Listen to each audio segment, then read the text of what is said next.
हम लोगों का चैप्टर है ब्रीथ सर्कल। तो सबसे पहले ब्रीथ के बारे में हम लोग कुछ 8th क्लास में भी पढ़ करके आए हैं, नहीं 9th क्लास में भी पढ़े हैं। अब हम लोग आए हैं 10th क्लास में। तो हो सकता है कि 9th क्लास में आप लोग पढ़े हो और कुछ चीज़ें भूल गए हो, तो थोड़ा सा उस चीज़ को हम लोग क्या करते हैं, रिकॉल कर लेते हैं, देख लेते हैं क्या क्या चीज़ हम लोग पढ़े हुए हैं।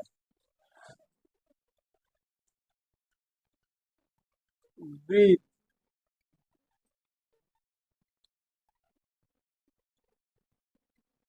सर्कल, सबसे पहले हम बात कर लेते हैं कि ब्रीथ कहते किसको हैं, किस तरह के आकृति को हम लोग ब्रीथ कहते हैं। नहीं, किस तरह के आकृति को क्या कहते हैं, ब्रीथ कहते हैं। एक पिक्चर आपके दिमाग में आना चाहिए। कह रहा है एक बिंदु आप कहीं तल में, ये तल हो गया, इस तल में एक बिंदु को आप फिक्स कर दो। एक बिंदु को क्या करो, फिक्स कर दो, और इस बिंदु के चारों ओर एक गोलाकार पथ बना दो। इस बिंदु के चारों ओर एक गोलाकार पथ बना दो। आप क्या बना दो, गोलाकार पथ बना दो, गोलाकार पथ बना दो। तो इस फिक्स बिंदु से इस पथ पे जितने भी बिंदु हैं सबकी दूरी यदि बराबर होगा, किसी फिक्स बिंदु के चारों ओर का वह गोलाकार पथ जिसकी इस फिक्स बिंदु से दूरी क्या हो, बराबर हो, तो इस तरह के गोलाकार पथ को हम क्या कहेंगे, ब्रीथ कहेंगे। क्या कहेंगे, जैसे मान लो एक हमने फिक्स बिंदु कर दिया, इसके चारों ओर कुछ इस तरह का हमने पथ बना दिया, इस तरह का पथ बनाया, इस तरह का।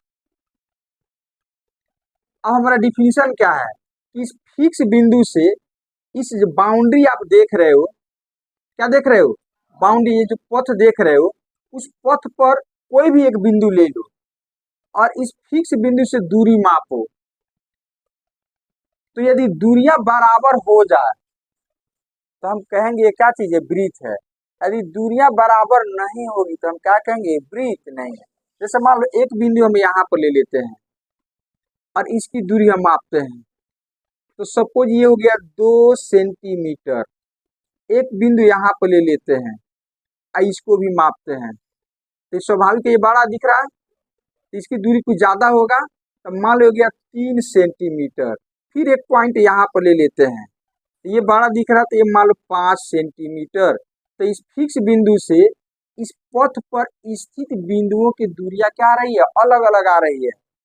इसका मतलब हो गया इस पथ को हम सर्कल ब्रीथ नहीं बोलेंगे। ब्रीथ हम कब बोलते, ब्रीथ हम तब बोलते जब इस फिक्स बिंदु है और इस पथ पर अनेकों बिंदु लो, लेकिन प्रत्येक बिंदु से इस निश्चित बिंदु के बीच की दूरी क्या होनी चाहिए थी, बराबर होना चाहिए। तो किसी फिक्स बिंदु के चारों ओर बना हुआ गोलाकार पथ जिस पर स्थित बिंदु की इस फिक्स बिंदु से दूरियां कौन सी हो, बराबर। या इसको कुछ ऐसे भी कर सकते हैं, किसी निश्चित बिंदु के चारों ओर बने गोलाकार, मतलब किसी ऐसे बोलो इसको, किसी फिक्स बिंदु से समान दूरी पर स्थित गोलाकार पथ को क्या कहते हैं, सर्कल कहते हैं, ब्रीथ कहते हैं। क्या कहते हैं, ब्रीथ कहते हैं। तो ब्रीथ, अब यहाँ पर देखो ये फिक्स बिंदु हो गया, अब ये ब्रीथ है ऐसा मानकर चल रहे हैं, तो ये फिक्स बिंदु हो गया। ये जो बाउंड्री देख रहे हो ना, इस बाउंड्री को ही हम कहते हैं ब्रीथ सर्कल कहते हैं, इसको कहते हैं। ये जो आप देख रहे हो गोलाकार पथ है ना, इस पथ का नाम है ब्रीथ। अब हम क्या करते हैं, यहाँ पर एक पॉइंट ले लेते हैं इस ब्रीथ पर और इसको हम एक फिक्स बिंदु से इसको मिला देते हैं, तो इस फिक्स बिंदु को हम लोग बोलते हैं केंद्र। क्या बोलते हैं, ब्रीथ का एक केंद्र कहलाता है, सेंटर कहलाता है। और इस पथ पर एक बिंदु आपने ले लिया, इस बिंदु का नाम दे देते हैं ए। इस फिक्स बिंदु को जनरली हम लोग सूचित करते हैं ओ से। तो ओ से ए के बीच की दूरी जो है ना, ये दूरी कुछ ना कुछ होगा, तो इस दूरी को हम लोग कहते हैं त्रिज्या, रेडियस कहते हैं। क्या कहते हैं, रेडियस। तो ये त्रिज्या को जनरली हम लोग सूचित करते हैं छोटा आर या बड़ा आर। ये हो जाएगा ओ ए, यहाँ पर हो गया आपका त्रिज्या, क्या हो गया त्रिज्या, रेडियस, क्या चीज रेडियस हो गया रेडियस। तो आपसे कोई पूछे कि त्रिज्या का डिफिनीशन क्या होता है तो क्या बताइएगा, वृत्त पर स्थित बिंदु की केंद्र से जो दूरी होती है उसी को हम लोग क्या कहते हैं त्रिज्या कहते हैं। मतलब वृत्त और केंद्र के बीच की दूरी को हम क्या कहते हैं त्रिज्या कहते हैं। तो अब आप बताओ एक वृत्त में कितनी त्रिज्याएं हो सकती है, अनगिनत, क्योंकि इस वृत्त पर अनेकों बिंदु है, बिंदु से ही मिलकर के बना है ना, ये इसे बिंदु से ही मिलकर के बना है, घाना बिंदु हो गया तो आपको इसे दिख रहा है नहीं, तो इस पे अनेकों बिंदु है और प्रत्येक बिंदु को मिलाओगे तो त्रिज्या होगा। यहाँ बिंदु है, ये भी एक त्रिज्या, ये भी एक त्रिज्या, ये भी एक कौन सी त्रिज्या, ये भी कौन सी त्रिज्या। तो एक वृत्त में कितनी त्रिज्याएं होती है अनगिनत होती है, कितनी अनगिनत होती है। और त्रिज्या किसे सूचित करते हैं आर, किसे आर से।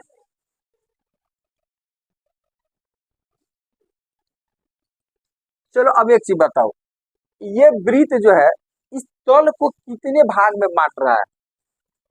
चलो फ्रेश हम वृत्त ले लेते हैं।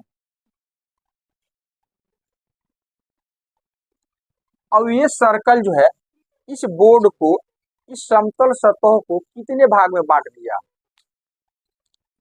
जल्दी से बोलो। ये वृत्त जो है इस तल को, तल का मतलब ये बोर्ड को, जिस बोर्ड पर है ये नहीं, उस बोर्ड को कितने भाग में बांट दिया।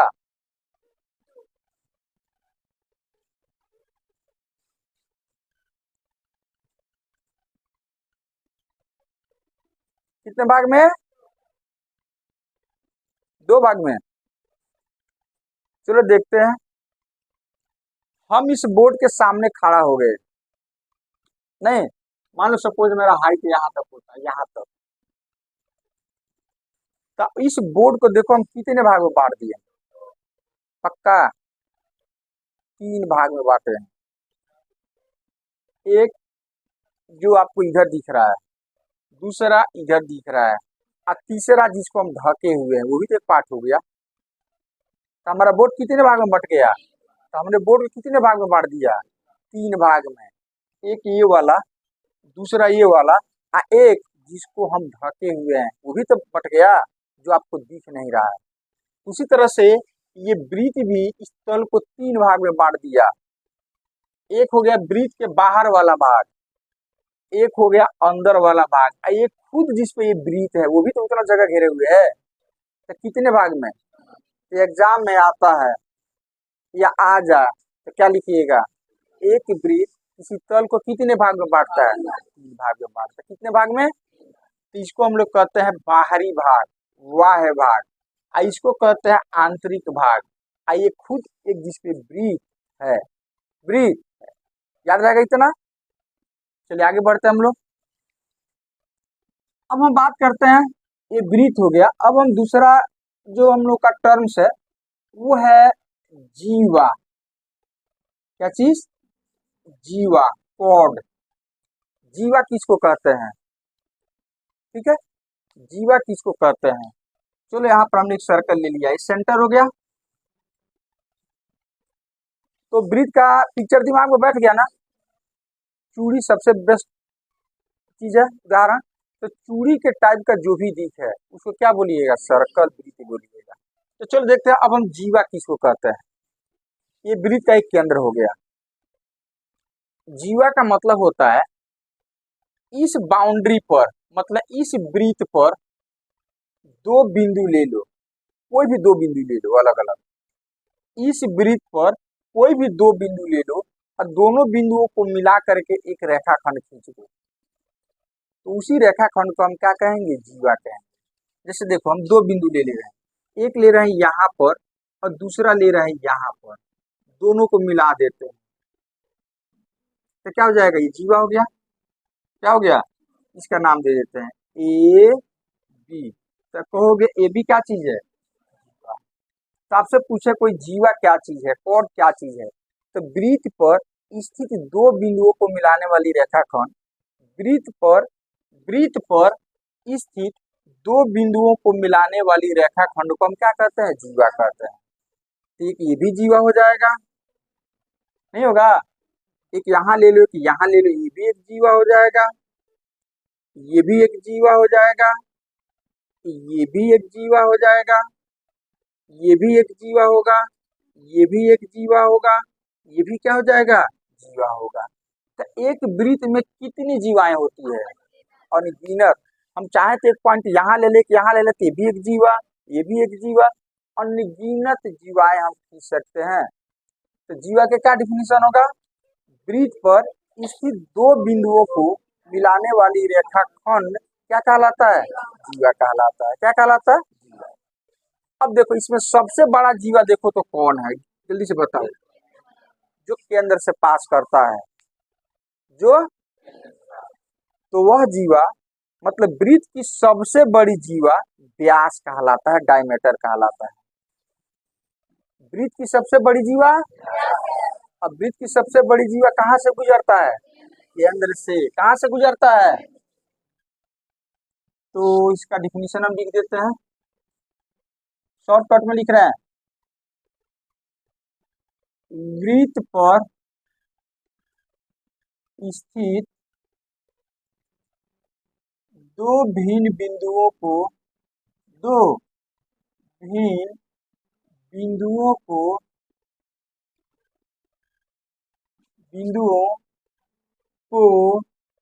मिलाने वाली रेखाखंड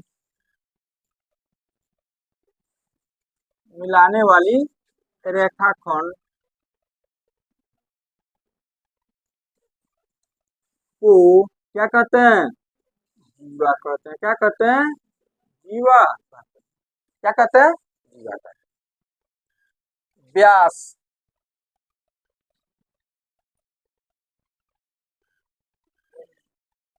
डायमीटर, क्या चीज? तो व्यास को जनरल में छोटा डी से डिनोट करते हैं। वृत्त की सबसे बड़ी जीवा क्या कहलाता है? व्यास कहलाता है। वृत्त की सबसे बड़ी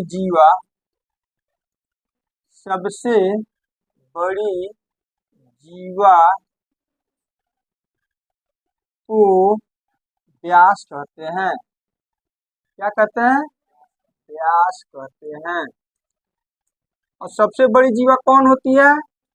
जो केंद्र से जाती है, जो केंद्र से। चलो अब एक चीज बताओ, एक वृत्त में, एक केंद्र हो गया, एक वृत्त में कितना व्यास हो सकता है? एक वृत्त में कितना व्यास हो सकता है? व्यास, डायमीटर। एक वृत्त में कितना व्यास हो सकता है? चलिए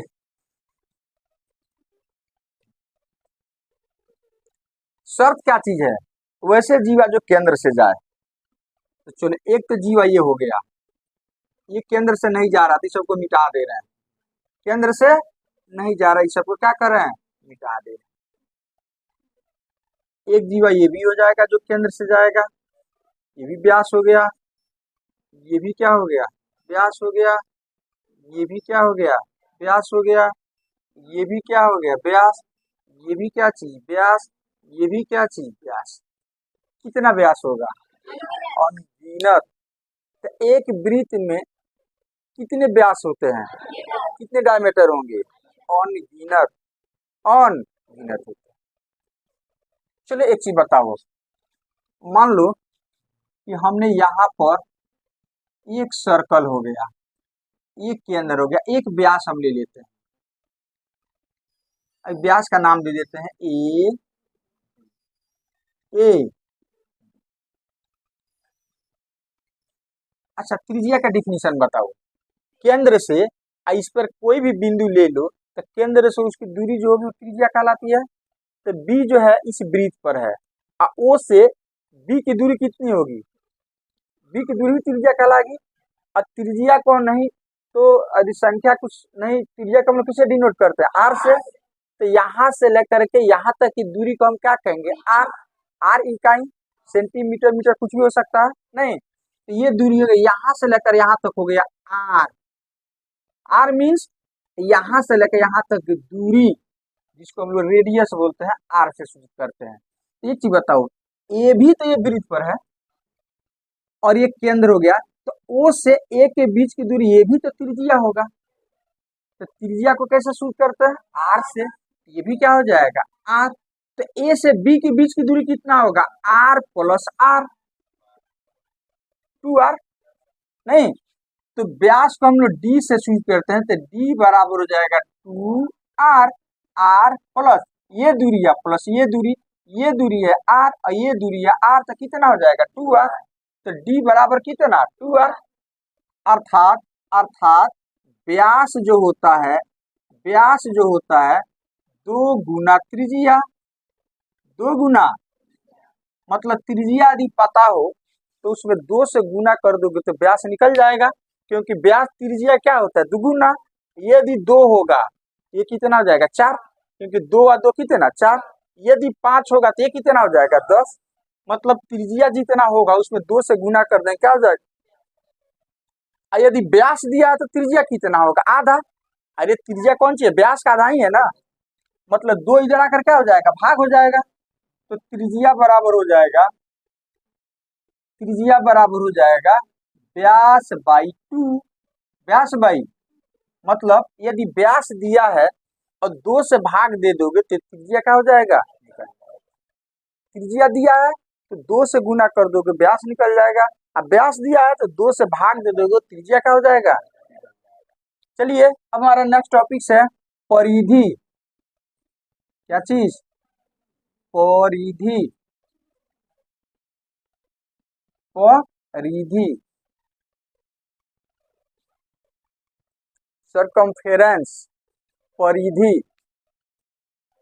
परिधि का मतलब क्या होता है, परिधि का मतलब होता है ये जो वृत्त है, तो इस वृत्त की लंबाई कितनी है। मान लो कि यहाँ से कौन चीज, यहाँ से जो है, यहाँ से मान लो यहाँ पर कोई व्यक्ति है, यहाँ पर कोई व्यक्ति है और ये यहाँ से दौड़ना चालू करता है, तो ये वृत्ताकार पथ हो गया, वृत्त हो गया। अब इस पथ पे दौड़ते दौड़ते दौड़ते दौड़ते यहाँ तक आ जाता है, तो क्या बोलेंगे, एक चक्कर लगाया। तो एक चक्कर में जितना दूरी तय करेगा वही इस वृत्त की क्या कहलाएगा, परिधि कहलाएगा। क्या कहलाएगा, परिधि। मतलब परिधि का मतलब क्या होता है, इस वृत्त की लंबाई, कि आखिर इस वृत्त की लंबाई कितनी है। मतलब यहाँ से यदि हम काट दे, यहाँ से हम काट दे इस तरह से, इसको फैलाएंगे तो कुछ इस तरह का हो जाएगा। तो ये लंबाई कितनी है, यहाँ से लेकर के यहाँ तक।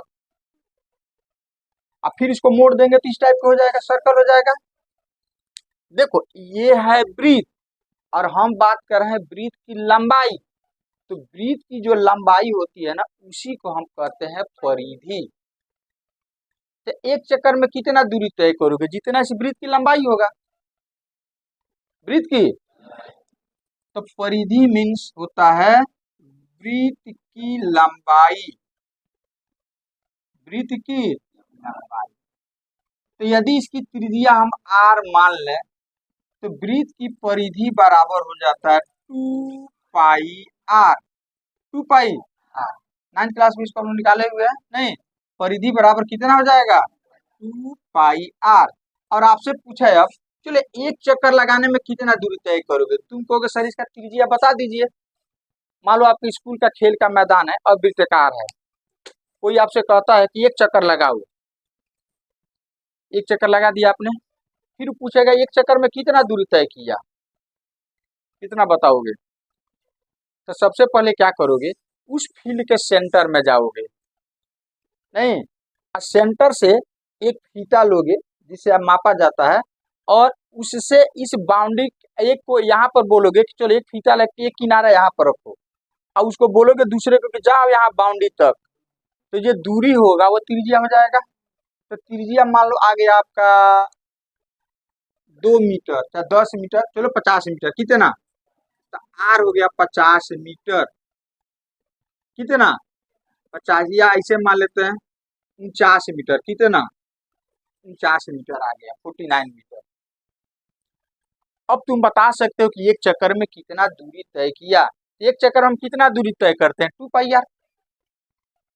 एक चक्कर में कितना दूरी, तो आर के जगह पर क्या रखोगे 49, तो आर के जगह 49 रखोगे। 2 पाई का मान हम लेते हैं 22 बटा कितना 7, ये हो जाएगा 49, 7 7 49, ये हो जाएगा 7 दूनी 14, 7 दूनी 14, 1 15, ये हो जाएगा कितना 2, ये हो जाएगा 8, 5 दूनी 10, 5 दूनी 10, 2 एकम 208 मीटर दूरी आपने तय की। अब बता सकते हैं तो वृत्त की लंबाई कितना होता है, 2 पाई। और हासिल छोड़ दिए हैं, हाँ 2 एकम 2 एक 308 हो जाएगा।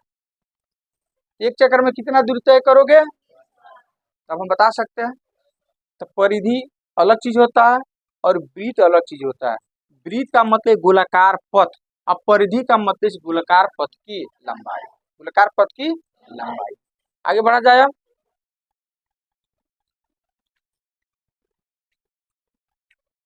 चलिए अब हम बात करते हैं चाप, आर्क। क्या चीज, आर्क। चाप का मतलब होता है ये वृत्त है अपने पास, क्या चीज, ये वृत्त है, सर्कल है। तो सर्कल का कोई भी एक टुकड़ा जो होता है ना, चाप कहलाता है। जैसे मान लो हमने क्या किया, यहाँ से एक टुकड़ा काट लिया, इस टुकड़े को हमने यहाँ पर ला दिया, तो हम ये वृत्त का ही ना टुकड़ा हो गया। तो वृत्त का टुकड़ा, तो इसको क्या बोलेंगे, चाप। तो वृत्त का प्रत्येक भाग जितना टुकड़ा करोगे, प्रत्येक टुकड़ा या प्रत्येक भाग क्या कहलाता है, चाप कहलाता है। क्या कहलाता है, जैसे एक चूड़ी हो और चूड़ी को फोड़ दिया जाए, तो जितना टुकड़ा होगा प्रत्येक टुकड़ा क्या कहलाएगा, एक चाप कहलाएगा। क्या कहलाएगा, चाप कहलाएगा। जैसे मान लो ये चाप हो गया, ये चाप, तो यहाँ पे पॉइंट दे देते हैं, यहाँ पर क्या करते हैं पॉइंट, इस चाप पर पॉइंट ए और बी दे देते हैं, इसको कहेंगे ए बी। चाप है तो ऐसे चिन्ह दे देते हैं, ऐसे चिन्ह क्या करते हैं, यदि ये वाला चिन्ह नहीं दोगे तो ये ए बी एक रेखा खंड हो सकता है, ऐसे ऊपर ऐसे दे दोगे ये चाप हो सकता है। तो चाप होगा, क्या होगा, ये वाला नहीं दे तब क्या हो जाएगा, एक रेखा खंड की लंबाई या रेखा हो जाएगा, नहीं हो जाएगा। चलो, तो चाप क्या चीज है, वृत्त का एक टुकड़ा क्या कहलाता है, चाप। वृत्त का भाग क्या कहलाता है, चाप कहलाता है। क्या कहलाता है, और चाप यदि अंत बिंदु को ए और बी दे दे तो चाप को हम लोग ए बी और ऊपर इस तरह का एरो का चिन्ह क्या करते हैं, इस तरह का बना देते, इस तरह का बना देते। चलिए अब हम बात करते हैं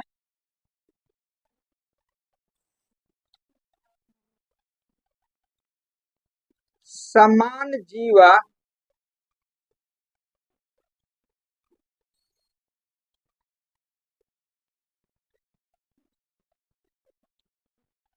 केंद्र पर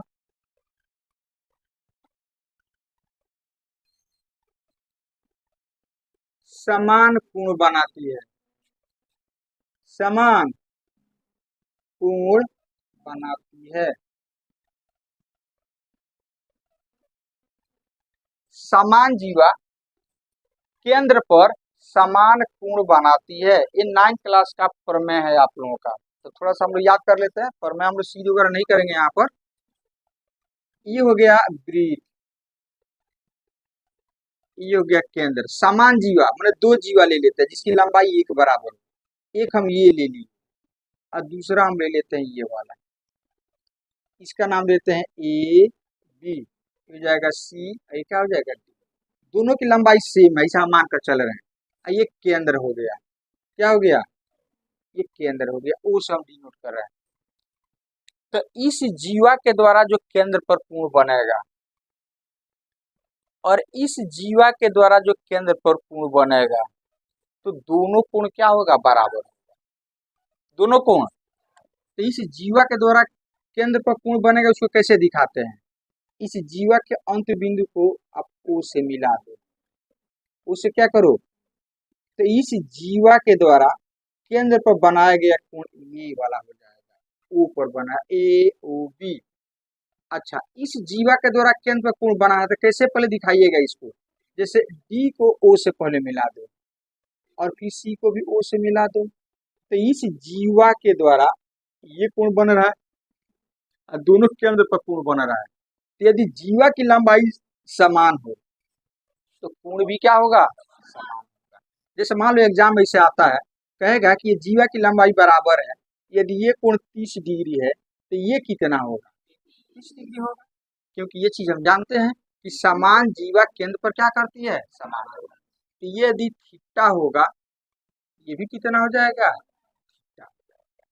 इसका उल्टा भी कह सकता है कि यदि कोई दो जीवा दो कोई भी दो जीवा यदि केंद्र पर बराबर कोण बनाए तो जीवा की लंबाई क्या होगा, बराबर होगा।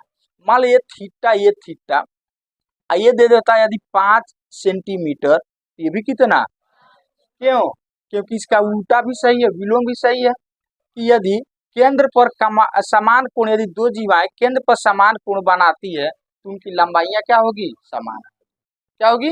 इसका उल्टा हम लिख सकते हैं कि यदि जीवा द्वारा केंद्र पर समान कोण बनाया जाए तो जीवा की लंबाई भी क्या होगी, समान। याद रखिएगा इसको इतना। दूसरा,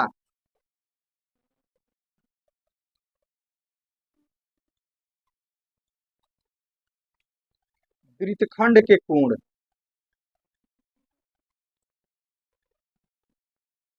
वृत्तखंड के, तो वृत्तखंड अभी नहीं ना बताया आप लोगों को, चलो यहाँ पर बता देते हैं वृत्तखंड।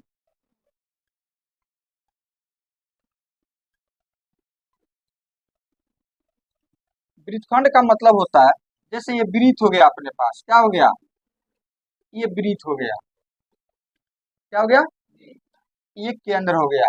अब एक हम जीवा लेते हैं, अब ये जीवा वृत्त को कितने भाग में बांट दिया, देखो तो, ये जीवा वृत्त को दो भाग में, ये बड़ा वाला छोटा वाला, तो प्रत्येक भाग वृत्तखंड कहलाता है। ये भी एक वृत्तखंड हो गया। अरे वृत्तखंड का मतलब वृत्त का टुकड़ा नहीं कर दिया, जैसे हमने जीवा खींचा, वृत्त को क्या कर दिया, दो टुकड़ा कर दिया, दो भाग में बांट दिया, तो प्रत्येक भाग क्या कहलाएगा, वृत्तखंड कहलाएगा। तो ये हो गया बड़ा वृत्तखंड, आई क्या हो गया छोटा, तो इसको हम कहेंगे दीर्घ, इसको क्या कहेंगे, लघु। तो आपसे कोई पूछे कि वृत्तखंड क्या होता है तो क्या जवाब दीजिएगा, कोई जीवा वृत्त का दो भागों में बांटता है, प्रत्येक भाग वृत्तखंड कहलाता है। प्रत्येक जीवा वृत्त को दो भाग में बांटता है, प्रत्येक भाग वृत्तखंड कहलाता है। कोई जीवा वृत्त को कितने भाग में बांटता है, दो भाग में, प्रत्येक भाग क्या कहलाता है, वृत्तखंड कहलाता है। वृत्त की प्रत्येक जीवा वृत्त को कितना भाग में बांटता है, दो भाग में, प्रत्येक भाग वृत्तखंड कहलाता है। तो इस डायग्राम के हिसाब से एक तो वृत्तखंड ये वाला हो गया, एक हो गया ये वाला, तो इसको हम बोलेंगे दीर्घ, बड़ा है, क्या चीज, ये हो जाएगा दीर्घ वृत्तखंड। इसको क्या बोलोगे, लघु, छोटा है, तो इसको हम बोलेंगे लघु वृत्तखंड, लघु वृत्तखंड बोलेंगे, याद रहेगा। चलिए वृत्तखंड हो गया। अब यहाँ पर हम लोग आते हैं,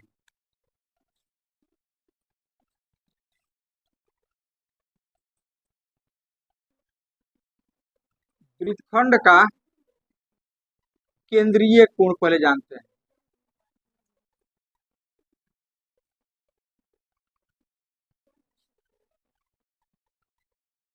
तो देखो यहाँ पर हमने एक वृत्त ले लिया, तो देखो इधर कितना बार एग्जाम में आ चुका है इससे रिलेटेड, ये आपका केंद्र हो गया, जीवा लेंगे तब ना वृत्तखंड बनेगा, एक वृत्तखंड हो गया, ये क्या हो गया, और ऊपर भी एक वृत्तखंड हो गया। अब वृत्तखंड का यहाँ पर जीवा का अंत बिंदु दे देते हैं ए।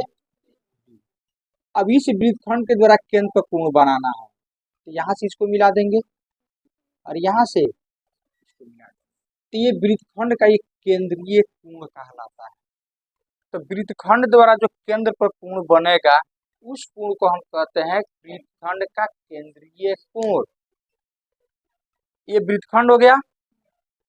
तो जीवा ही ने वृत्त को दो टुकड़ा किया है, तो जीवा का अंत बिंदु होगा, जीवा कुछ नाम होना चाहिए ना। इसका नाम देते हैं ए बी।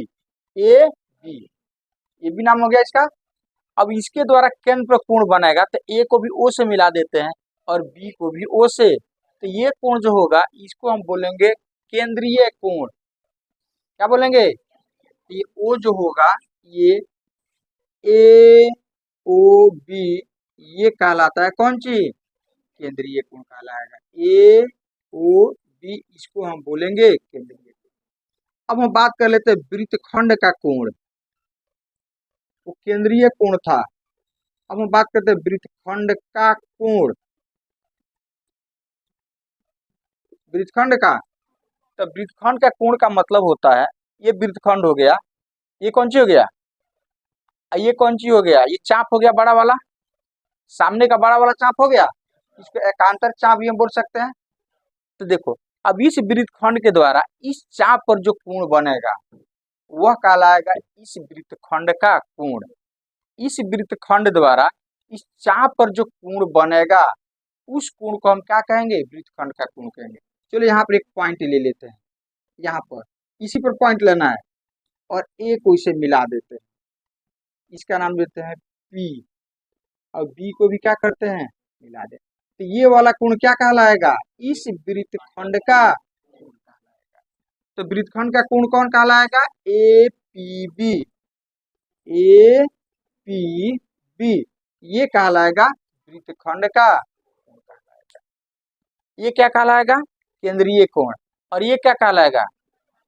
ये दोनों में बड़ी एक प्यारा सा रिलेशन होता है। ये दोनों में, केंद्रीय कोण में और वृत्तखंड के कोण में, दोनों में एक बेहतरीन संबंध होता है, कि बेहतरीन रिलेशन होता है, जो बराबर एग्जाम में पूछते रहता है, बराबर पूछेगा वो चीज आप लोग से। क्योंकि वृत्त का बहुत ऐसा प्रश्न जो है ऑब्जेक्टिव है, वो 9th क्लास से लेकर के आता है। हमारा बोर्ड किस क्लास से लेकर आता है? 9th क्लास से लेकर के आता है। तो चलो देखो क्या संबंध होता है।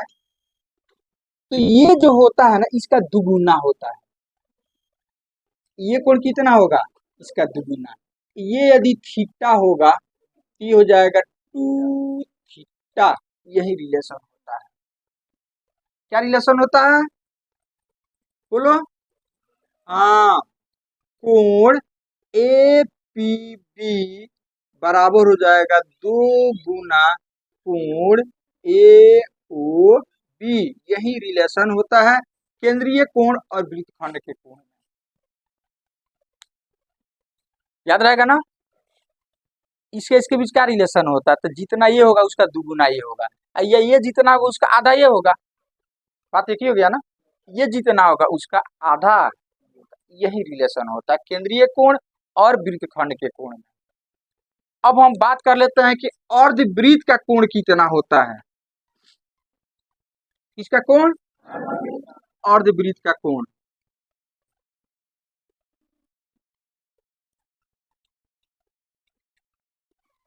अर्धवृत्त का कोण, तो अर्धवृत्त पहले बना देते हैं। अर्धवृत्त कब बनेगा? जब एक व्यास लेंगे। क्या लेंगे? एक व्यास ले लो। व्यास का मतलब क्या हो गया? एक ऐसी जीवा जो कहां से जाए? केंद्र से। अब ये जीवा वृत्त को कितने भाग में बांट दिया? आधा आधा बांटा। व्यास जो होता है वृत्त को 2 बराबर टुकड़ा करता है, छोटा बड़ा नहीं करेगा। जैसे इसमें ये जीवा छोटा बड़ा किया था, ये बड़ा, ये कौन चीज? लेकिन व्यास जो होता है वृत्त को 2 बराबर भाग में बांटता है, और प्रत्येक भाग को हम बोलते हैं अर्धवृत्त। आधा नहीं हो गया ये भी आधा, ये भी आधा। तो अर्धवृत्त का केंद्रीय कोण हम बात करते हैं कितना होगा। केंद्र U दे देते हैं, ए बी। तो केंद्रीय कोण का मतलब क्या होगा? ए को और बी को केंद्र से मिला देंगे, तो केंद्र से तो पहले से मिला हुआ है। तो अर्धवृत्त का केंद्रीय कोण ये वाला होगा, ये वाला। तो ये कितना होता है जल्दी से बताओ? 180 डिग्री। तो अर्धवृत्त का केंद्रीय कोण कितना हो जाएगा? केंद्रीय कोण, केंद्रीय कोण कितना होगा? 180 डिग्री होगा। अब हम बात करते हैं इस अर्धवृत्त का कोण कितना होगा, तो केंद्रीय कोण हो गया।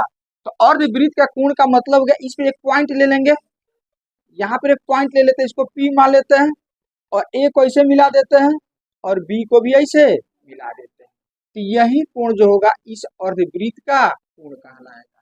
तो कितना होगा जल्दी से बोलो। अब ये तो 180 हो गया, अर्धवृत्त का केंद्रीय कोण कितना हो गया, तो वृत्त का, तो अर्धवृत्त का कोण कितना होगा,